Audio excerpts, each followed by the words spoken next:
নির্বাচনী প্রক্রিয়ায় নাটকীয়ভাবে রিফাইন্ড আওয়ামী লীগ দৃশ্যপটে। ৮০ আসন টার্গেট। দর্শক, রিফাইন্ড আওয়ামী লীগ সে ওয়াকারের রিফাইন্ড আওয়ামী লীগ, যেটা হাসনাত আব্দুল্লাহকে বলেছিল, সার্জিসকে বলেছিল। এটা নিয়ে অনেক ঘটনা, পুরনো ঘটনা, যে আওয়ামী লীগ না থাকলে বাংলাদেশের রাজনীতিতে একটা শূন্যতা বিরাজ করছে বা করবে। আওয়ামী লীগ থাকা উচিত। ঠিক আছে, যারা অপরাধ করেছে তাদের ফাঁসি হবে বা তাদের শাস্তি হবে, বা তারা নির্বাচন করতে পারবে না, রাজনীতি করতে পারবে না।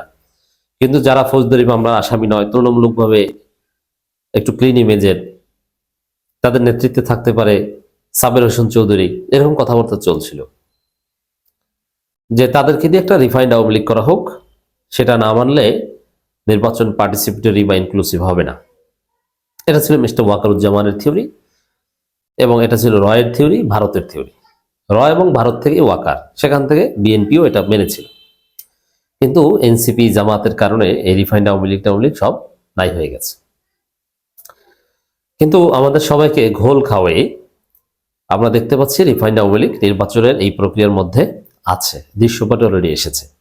কিন্তু এটা নিয়ে এমন সূক্ষ্মভাবে খেলা চলছে যে মিডিয়াও তেমন কোনো আলাপ আলোচনা নেই, অথচ রিফাইন্ড আওয়ামী লীগ আছে। তাদের টার্গেট ৮০ আসন। ৮০ পারবে না, আপনারা হয়তোবা দেখতে পারেন যে ১০, ১৫, ২০, ৩০ থেকে যেতে পারে। যে আওয়ামী লীগের আসন সংখ্যা এই নির্বাচনে ৩০, অথচ আওয়ামী লীগ কিন্তু নাই। অদৃশ্যভাবে দেখবেন যে ৩০ জন। এটা অনেক সত্যি। একসময় বিএনপি ৩৩ আসন নিয়ে বিরোধী দল ছিল, বা জাতীয় পার্টি এই ৩৩, ৩০ এগুলো নিয়ে বিরোধী দল হয়। এভাবে দর্শক, বিরোধী দলের মতো শক্তিশালী দল হিসেবে সংসদেই থাকতে পারে বা থাকতে চায়। কিভাবে আমি এটা দেখাবো। দেখেন, প্রথম কথা হচ্ছে জাতীয় পার্টির প্রার্থীদের একটা বড় অংশের প্রার্থিতা বৈধ হবে, এতে কোনো সন্দেহ নেই, এবং তারা নির্বাচনে টিকে যাচ্ছে এজেন্সির সহায়তায়। এজেন্সি বলেছে, এটা আখতার স্পষ্ট করেছে যে এজেন্সির খেলা জাতীয় পার্টিকে নির্বাচনে অংশগ্রহণ করতে দেয়। এজেন্সি বলেছে যে আপনারা করেন, আমরা দেখব।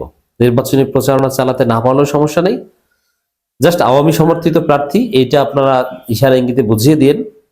আওয়ামী ভোট ব্যাংক, ওগুলোর মাধ্যমে আপনারা জিতে যাবেন। এই ধরনের খেলা চলছে, এবং আসলেই সুষ্ঠু নির্বাচন হলো, ইটস ট্রু, এটা আমার অবজারভেশন। বাংলাদেশে দেখেন দুইটা বিষয়, কেন আওয়ামী লীগ সমর্থিত অনেকে জাতীয় পার্টি রূপে হোক আর স্বতন্ত্র রূপে হোক জিতবে, এবং তারা মাঠে আছে, আমি সেটা দেখাবো এই আলোচনায়। তারা জিতবে কেন সেটা বলে। জাতীয় পার্টি আছে, এটা তো আপনারা জানেন। আর আওয়ামী লীগ সমর্থিত অনেকে, এই খবরটা একটু দেই তাহলে বুঝতে সুবিধা হবে। আওয়ামী লীগের কেন্দ্রীয় নেতা বাশারের মনোনয়নপত্র বৈধ ঘোষণা। এর আগে আরেকজন একরাম না কার মনোনয়নপত্র বৈধ নিয়ে অনেক আলোচনা হয়েছে। এখন এই বৈধ এটা আপনি বাতিল করতে পারবেন না। এটা এজেন্সি আপনাকে এই সিস্টেমে এই পর্যন্ত এনেছে। আওয়ামী লীগের কেন্দ্রীয় নেতা মনোনয়নপত্র সাবমিট করেছে, তারপরে বৈধ হয়েছে, আপনি বাতিল করবেন কিভাবে? মামলা আছে, মামলা থাকলেই যে এটা কোথায় পেয়েছেন? যেমন একরামের ক্ষেত্রে বলা হয়েছিল, যেটা নিয়ে একটু তোলপাড় হয়েছিল, যে মামলা আছে, মামলা থাকলে কি তার প্রার্থীতা বাতিল হয়? ভাই, জেলে থেকেও তো এমপি হওয়া যায়। সাজা হলে নির্বাচন করতে পারে না, কিন্তু মামলা থাকলে তো কোনো সমস্যা নেই। মামলার তথ্যটা উল্লেখ করতে হয় হলফনামায়, যে এই কটা মামলা আছে। আপনার যত মামলা থাকে, তবে ট্রাইব্যুনালে, আইসিটিতে যদি মামলা থাকে মানবতা বিরোধী অপরাধে, সেখানে মামলা চার্জশিট হয়ে গেলে, মানে অভিযোগপত্র দাখিল করলে সাজা হওয়ার আগেই সে অযোগ্য নির্বাচনে। কিন্তু অন্য কোনো কোর্টে মামলা থাকলে নির্বাচনের অযোগ্য না। এই ক্ষেত্রে আওয়ামী লীগের যেসব প্রার্থী টিকে গেছে বা আছে নানানভাবে, আবার অনেকে আছে যে স্বতন্ত্র রূপে আছে, নানান রূপে আছে, এবং তারা জিতবে। অথবা আওয়ামী লীগের একটা শক্তিশালী পার্টিসিপেশন বিভিন্ন রূপে আগামী পার্লামেন্টে আপনারা দেখতে পাবেন।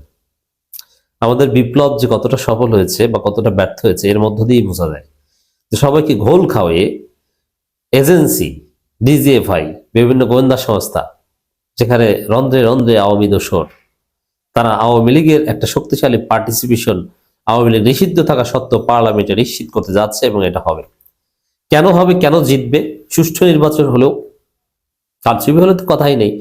সুষ্ঠু হলে বা প্রশাসনের মেকানিজম হলে, গোয়েন্দা সংস্থার মেকানিজম, নির্বাচন যদি হয়, তাহলে তো জিতবেই, তারা জিতিয়ে দিবে সিস্টেমে, আর সুষ্ঠু নির্বাচন হলেও জিতবে।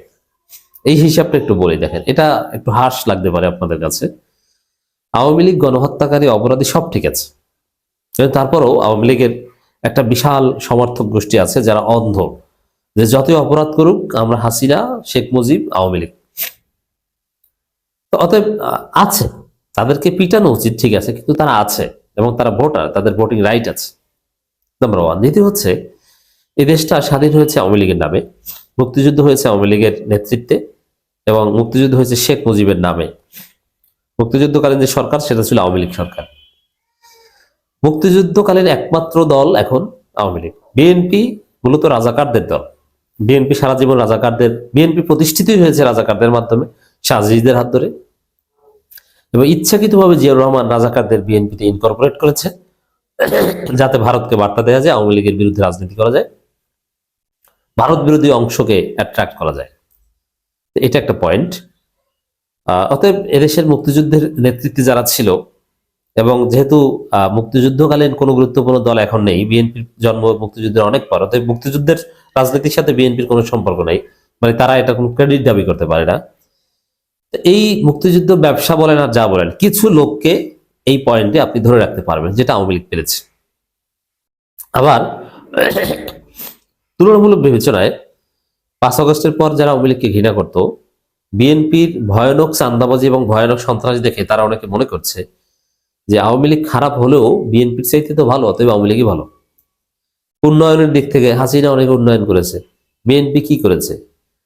আওয়ামী লীগ চাঁদা নিত 80 টাকা, ওখান থেকে বিএনপির 120 টাকা, তা আগেই তো ভালো ছিলাম। এ কারণেও আওয়ামী লীগের একটা ভোট ব্যাংক কিন্তু এখন আছে, এটা অস্বীকার করার কোনো সুযোগ নেই। আবার রাজনীতির কিছু শূন্যতা আছে, এটা জামাতের লোকজনের কাছে একটু খারাপ লাগতে পারে। যেমন দেখেন, এখন নির্বাচন হচ্ছে আওয়ামী লীগ ভার্সেস দাঁড়িপাল্লা ভার্সেস ধানের শীষ। এখন এইখানে বিএনপি অনেক আসন জিতবে, যেটা কিছুতেই জেতা উচিত না, কারণ মানুষ বিএনপিকে দেখতে পারে না, বিএনপির প্রতি ক্ষুব্ধ। তারপরও অনিবার্য বাস্তবতায় বিএনপি অনেক জায়গায় জিতে যাবে। কেন জিতে যাবে? বিএনপি এত খারাপ, এত চাঁদাবাজি করেছে, সন্ত্রাস করেছে, তারপরও বিএনপির বিরুদ্ধে শক্তিশালী জামাতের প্রার্থী নেই। জামাতের প্রার্থী যিনি, তিনি যোগ্য না, তার হ্যাডম নেই, পাওয়ার পলিটিক্স করতে পারে না, যথাযথ পলিসি মেক করতে পারেনি, তার অভিজ্ঞতা নেই, নির্বাচনী রাজনীতি এগুলো বুঝে না। কিন্তু মানুষ কিন্তু বিএনপির উপর ক্ষুব্ধ এবং জামাতকে চায়, এটাও ঠিক, কিন্তু ব্যালট মানে জনগণের সমর্থনটা ব্যালট বক্স পর্যন্ত নিতে জামাতের অনেক প্রার্থী পারবে না। অতএব যেখানে বিএনপির প্রার্থী জেতার কথা না, সেখানে জামাতের দুর্বলতার কারণে বিএনপি জিতে যাবে। তবে এইখানে যদি আওয়ামী লীগ সমর্থিত কোনো শক্তিশালী স্বতন্ত্র প্রার্থীও থাকতো, তাহলে বিএনপিও জিততে পারতো না, জামাতের দুর্বল প্রার্থীও জিততে পারতো না, জিততো আওয়ামী লীগ। এখন মানে এটা কিন্তু একটা মেকানিজম। যেমন গোপালগঞ্জ, ফরিদপুরের একটা অংশ, সেখানে বিএনপি হয়তো জিতবে, জামাত জিততে পারবে না, কিছুতেই জিততে পারবে না, আমি জানি। জামাত জিতবে বগুড়া, রাজশাহী, রংপুর, ওইসব জায়গায় বেশি, ঢাকার আশেপাশেও জিতবে কিছু, কিন্তু গোপালগঞ্জে জামাত কোথাও জিততে পারবে বলে আমার মনে হয় না। সেখানে জিতবে কারা? এই যে দেখেন, ফরিদপুর অঞ্চলে ত্রয়োদশ জাতীয় সংসদ নির্বাচনে ফরিদপুর 1 আসনে মধুখালী, বলমারী, আলফাডাঙ্গা মনোনয়নপত্র যাচাই বাছাইকালে মনোনয়নপত্র আবেদনকারী 15 জনের মধ্যে 8 জনের প্রার্থীতা বাতিল হয়েছে, কিন্তু টিকে গেছে সাবেক আওয়ামী লীগ নেতা এবং এজাহারভুক্ত আসামি আবুল বাশার খান। এরকম অনেকে টিকে গেছে এবং টিকে যাবে। দিন শেষে এইভাবে ফাঁকে ফোকরে বেশ কিছু সংখ্যক আওয়ামী সমর্থিত সংসদ সদস্য জাতীয় পার্টির রূপে, স্বতন্ত্র রূপে আপনারা আগামী সংসদে দেখতে পাবেন।